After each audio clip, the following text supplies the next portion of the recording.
Александр, ты становишься все популярнее и популярнее, значит, денег становится все больше и прекрати. больше.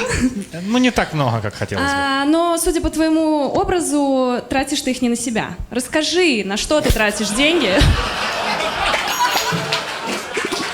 И по запаху тоже, кстати. Я 90% денег вкладываю в волосы в свои, брат.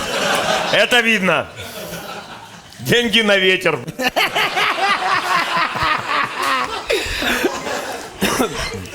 Знаешь, этот анекдот, знаешь? Как Про деньги на ветер?